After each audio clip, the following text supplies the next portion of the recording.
Ja, willkommen zurück auf meinem Kanal. Heute sind wir mal ausnahmsweise mit dem Rad und nicht zu Fuß unterwegs. Ich möchte euch heute den Unterschied zwischen dem Wahoo Element Bolt und der Softwarelösung von Garmin vorstellen, beziehungsweise in dem Fall mit dem Garmin Edge. Ich zeige euch einfach mal, wie das Ganze in der Navigation aussieht. Vorher möchte ich euch aber auch zeigen, wie ihr dann, wenn ihr auf Komoot eine Strecke plant, wie ihr das Ganze auf die Geräte bekommt. Das ist leider immer nicht so ganz so eindeutig, sowohl im Garmin Connect versteckt, als auch auf der Wahoo App. Ja, und da zeige ich euch einfach, wie ihr das Ganze verbinden könnt und synchronisieren. Als erstes möchte ich einmal ganz kurz zeigen, wie ihr das Ganze dann synchronisiert bekommt, beziehungsweise wie ihr die Strecken von Komoot auf die verschiedenen Geräte bekommt. Wir haben jetzt einmal hier Wahoo, da müsst ihr entsprechend die Wahoo-App herunterladen und da bekomme ich jetzt auch schon angezeigt hier den Element Bolt. Und es ist nicht so ganz ersichtlich, wo man das Ganze hier synchronisieren kann, beziehungsweise ja verwalten kann. Wenn man es weiß, ist es nicht so schwer. Ich gehe einfach direkt hier auf Wähle eine Route und dann komme ich hier schon in die Übersicht hinein. Und hier gibt es einfach ganz einfach einen Punkt, der nennt sich über Internet synchronisieren. Also das ist jetzt nicht so ganz offensichtlich, aber hier verstecken sich quasi die Möglichkeiten, mit denen ihr das Ganze verbinden könnt. Und hier findet ihr auch schon die Möglichkeit, hier, wenn ihr mit Komoot arbeitet, entsprechend euer Konten zu verbinden. Also das ist bei mir jetzt schon passiert. Wenn ihr das jetzt nicht ausgewählt habt, kommt hier ins Anmeldefenster und könnt diese Konten synchronisieren. Und ab dann bekommt ihr alle Strecken hier angezeigt. Wenn wir jetzt einfach nochmal zurückgehen auf das Ganze und hier nochmal auf Wähle eine Route gehen, dann sehen wir jetzt hier unten auch, das geht auch sehr schnell, also wenn ihr eine Route geplant habt, bekommt ihr die hier auch direkt angezeigt. Wichtig dabei ist aber, dass ihr hier nur die Routen angezeigt bekommt, die auch dann tatsächlich hier fürs Fahrrad bestimmt sind. Also wir haben hier einmal die Testrunde für Wahoo, beziehungsweise hier sind alle meine Radtouren dabei, die ich dann auf Komoot erstellt habe. Dann können wir auch mal in eine hineingehen, das ist jetzt hier die zum Beispiel, die Geburtstagsrunde, die ich hier gemacht habe, und dann sehen wir jetzt auch schon mal den Verlauf der ganzen Tour. Also wir können hier nochmal reinzoomen und das Ganze anschauen. Und wir sehen aber auch so, die Karte ist nicht so detailliert wie zum Beispiel bei Komoot. Also das sind alles hier Waldstrecken, die sieht man jetzt hier gar nicht. Wir sehen hier nochmal das Höhenprofil. Und wenn ich dann die Tour entsprechend durchführen möchte, gehe ich einfach hier oben auf Select. Und dann wird das Ganze auch schon synchronisiert und kommt direkt hier aufs Gerät drauf. Und sehen wir hier, die Tour wurde geladen. Und entsprechend können wir jetzt einfach dann hier auch direkt loslegen. Wenn wir uns das Ganze nochmal genau ansehen, sehen wir auch schon hier, die Tour ist wie gesagt geladen. Wir bekommen hier dann entsprechend die verschiedenen Fenster angezeigt, beziehungsweise dann auch hier schon die Navigationspunkte. Wir sind jetzt gerade im Keller, deswegen haben wir jetzt auch keine GPS-Daten. Und so habt ihr dann direkt die Tour drauf und dann könnt ihr dann entsprechend starten und dann loslegen. Eine andere Möglichkeit gibt es noch, wenn ihr jetzt die Tour synchronisiert habt, aber das Handy gerade nicht zur Hand habt, könnt ihr auch einfach durch die Seiten klicken und dann kommt irgendwann der Punkt hier mit diesen 3 Punkten. Da gehen wir jetzt einfach hier drauf auf die linke Seite. Und dann sehen wir hier Routen wählen, dann sagen wir einfach wählen und dann können wir einfach hier entsprechend eine Route auswählen. Dann gehen wir einfach hier runter und dann sehen wir auch schon, hier ist zum Beispiel Test Wahoo Strecke, die Gravel Tour und so haben wir dann unsere Touren, die wir dann schon entsprechend ausgewählt haben auf dem Wahoo. Und dann nehmen wir einfach die Strecke, wählen die aus und auch dann ist die entsprechend ausgewählt und ihr könnt direkt loslegen. Bei Garmin empfehle ich das Ganze über die Komoot App zu koppeln. Hier geht ihr einfach oben auf das Rädchen. Und dann gibt es hier den Punkt Garmin Connect und hier könnt ihr dann entsprechend euer Konto verbinden. Auch hier wird das Ganze dann mit dem Passwort abgefragt. Und hier könnt ihr einstellen, ob ihr die Touren automatisch von Garmin laden möchtet, beziehungsweise auch die ganzen Touren hochladen möchtet, falls ihr dann eure Aktivitäten hier auf Komoot synchronisieren möchtet. Wenn das Ganze dann verbunden ist, geht ihr einfach in Garmin Connect rein und hier geht ihr einfach auch wieder auf Mehr. Und dann müsst ihr einfach hier auf Training gehen. Das ist ein bisschen versteckt und hier unter Strecken findet ihr dann alle Strecken, die entsprechend hier auch mit Komoot erstellt worden sind. Ja, auch hier haben wir dann die Geburtstagsrunde. Da gehen wir jetzt einfach mal rein und da bekommen wir auch hier also eine kleine Übersicht angezeigt von der Strecke. Auch hier ist dann nochmal eine Übersicht vom Höhenprofil, Streckennamen, die Quelle sehen wir dann auch, die ist hier entsprechend Komoot. Und hier ist es dann auch ganz einfach, hier gehen wir dann oben auf die 3 Punkte und sagen dann entsprechend ans Gerät senden. Und dann bekomme ich alle kompatiblen Geräte angezeigt, die ich aktuell mit meinem Konto verbunden habe. In dem Fall ist dann der Edge 820. Also ich zeige das Ganze jetzt hier mit dem Edge 820, ist aber mit dem Edge 830 genauso. Also es geht mir jetzt auch tatsächlich nur, wie die Navigation entsprechend aussieht. Dann gehen wir entsprechend hier drauf und dann wird das Ganze auch schon entsprechend synchronisiert, beziehungsweise bei der nächsten Synchronisation habt ihr dann die Strecke dann auch hier auf dem Edge-Gerät drauf. Und auf dem Edge ist es dann auch ganz einfach. Ihr wählt euch einfach die Aktivität aus, die ihr haben möchtet. Also ich habe jetzt hier zum Beispiel eine Mountainbike-Tour, dann gehen wir einfach hier jetzt auf die Mountainbike-Tour. Ja, bei dem Edge ist es dann so, wir gehen dann entsprechend hier auf die Navigation und dann gehen wir einfach auf die gespeicherte Strecke. Wir sehen auch hier, wir könnten einen Routenplaner machen, Roundtrip-Routing. Ich gehe jetzt einfach auf die gespeicherte Strecke, dann sehen wir hier die Geburtstagsrunde, die wählen wir jetzt entsprechend aus und dann wird die Strecke entsprechend geladen. Ja, dann würde ich aber sagen, gucken wir das Ganze dann mal live auf dem Rad an, wie dann die Unterschiede sind. Ja, ich habe das beim Edge so entsprechend eingestellt, wenn ich jetzt zu einer Abbiegung komme, dass hier ein Display kommt, der mir das anzeigt. Ich bekomme hier so eine Karte angezeigt, so einen Ausschnitt. und die geschätzte Zeit, bis es dann ankommt. Zudem sehen wir dann auch noch, bis wie viel Meter das ist, also 41 Meter bis zur Abbiegung, dass ich links muss. Genauso ist es wie beim Wahoo. Wir sehen jetzt auch hier 40 Meter, also sind sie nicht identisch.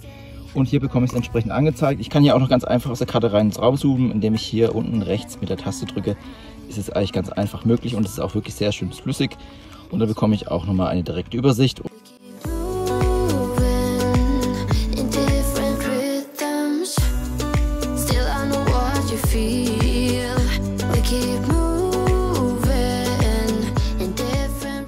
Ja, wir bekommen hier auch die Strecke nochmal angezeigt. Wir sind jetzt hier, das ist der schwarze Bereich, beziehungsweise der schwarze Balken ist das, was ich fahren muss. Und wir sehen, nach 110 Meter kommt die nächste Abbiegung. Beim Edge sieht die Karte wie folgt aus. Wir haben jetzt hier den rosanen Bereich, den ich fahren muss, beziehungsweise dann, was hier vor mir steht. Und hier sind es jetzt 400 Meter bis zur nächsten Abbiegung. Das heißt, aber das ist ein Garmin-Problem, dass ich nicht immer alle Abbiegungen bekomme. Ich bin noch nicht so ganz dahinter gestiegen, warum das nicht so ist, aber beide haben die gleichen Daten von Komoot bekommen. Also es gibt hier keine Unterschiede, was die Planung angeht. Was beim Wahoo natürlich sehr toll ist zwar eine Tastenbedienung, aber ich kann hier alles wunderbar schnell durchschalten. Es reagiert sehr schnell, auch wenn ich jetzt in die Karten hineingehe. Also wenn wir hier mal durchgehen, die Karte, sehen wir auch hier das Zoomen, das geht sehr, sehr schnell, ohne große Verzögerung. Man wird direkt hingezoomt. Das ist wirklich sehr praktisch. Beim Edge ist das Ganze ein bisschen anders. Hier läuft das alles über die Touch, kann man hier benutzen, beziehungsweise man kann auch eine Fernbedienung dazu nehmen. Zudem kann ich hier beim Wahoo auch noch dann mir die Datenfelder einstellen. Also hier kann ich dann, wenn ich das Ganze reinzoome, wird es dann immer komprimiert. Und wir sehen jetzt hier im maximalen Bereich die Uhrzeit, Fahrzeit. Und ich habe jetzt aber hier kein Leistungsmesser angeschlossen. Also einen Leistungsmesservergleich kann ich nicht machen, aber man kann sich hier oben bei den LEDs dann die Leistung anzeigen lassen. Also wir haben es gerade gesehen, die LEDs. Okay, dann würde ich sagen, fahren wir weiter. Haben wir ein bisschen was vor uns. So, wir sind jetzt hier links auf die Gasse. Und so, jetzt meine Phoenix, die sich meldet. Und jetzt geht es hier links. Und wir sehen auch oben, wird entsprechend im Wahoo das Ganze angezeigt. Ja, wenn wir mal einen Blick aufs Kartenmaterial werfen, was wir haben. Wir sehen jetzt hier der linke Bereich, den muss ich fahren. Dann sehen wir hier so eine Kurve, die rechts abgeht und dann nochmal so ein zweiter Weg. Und wenn wir uns das mal live angucken, wir sehen jetzt, hier ist der Weg, der hier abbiegt. Da haben wir diese kleine Kurve drin und da oben ist nochmal der Parallelweg, der läuft. Also wirklich sehr detailliert. Das gleiche beim Edge, wir sehen auch ganz gut, das Farbige ist das, was wir fahren müssen. Und dann sehen wir auch die Kurve und der Doppelweg, der läuft. Und wir bekommen auch hier die Anzeige, entsprechend dann abzubiegen. Ich kriege zwar jetzt hier die Anzeige nach 350 Meter, dennoch habe ich trotzdem einen Abbiegehinweis bekommen. Also das ist irgendwie momentan ein bisschen verkorkst bei Garmin. Aber insgesamt bin ich mit beiden doch jetzt bis jetzt sehr zufrieden. Und der Wahoo macht seine Arbeit auch wirklich richtig gut. Auch das mit den LEDs finde ich sehr gut gelungen. Da bekommt man es optisch schon mal so ein bisschen angezeigt, dass hier dann die Abbiegung stattfindet. Ja, dann mal kurz zum kleinen Setup, was ich hier fahre. Ich habe hier mein Gravelbike heute dabei. Und zwar ist hier einmal der Geschwindigkeitssensor von Garmin verbaut, beziehungsweise hier der Trittfrequenzsensor von Wahoo. Und beide sind dann mit ANT Plus jeweils mit dem Bolt und mit dem Edge verbunden. Wie das Ganze mit dem Verbinden der Sensoren geht, da habe ich mal ein extra Video gemacht. Das zeige ich euch mal. Da könnt ihr mal schauen, wie man Bolt dann die entsprechenden Sensoren verbindet. Aber ich würde sagen, dann fahren wir jetzt mal weiter.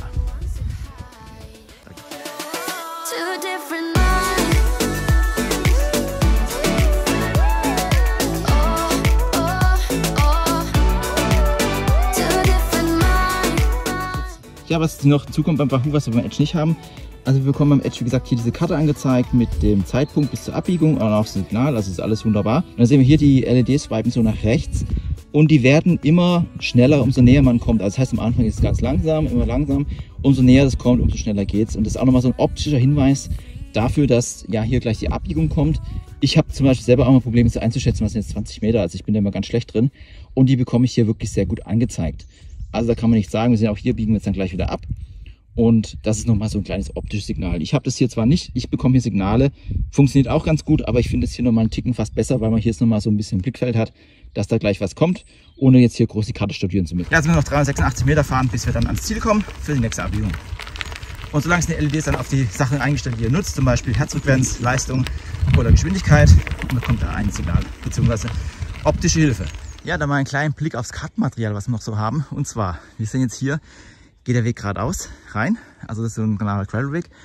Und wir sehen hier so einen Waldweg, der hier hochgeht. Also ich hoffe, man kann das irgendwie erkennen. Also hier zwar ein Baumweg, aber hier geht so ein Weg hoch. Der ist wirklich, sag ich mal, ja, also mit dem Mountainbike sehr schwierig. Aber wir sehen hier sowohl auf dem Element Bolt V2, also Version 2, sehen wir hier, der Weg rechts ist dabei. Also quasi der hier hochgeht. als auch der linke Weg, den wir fahren müssen. Das ist der hier.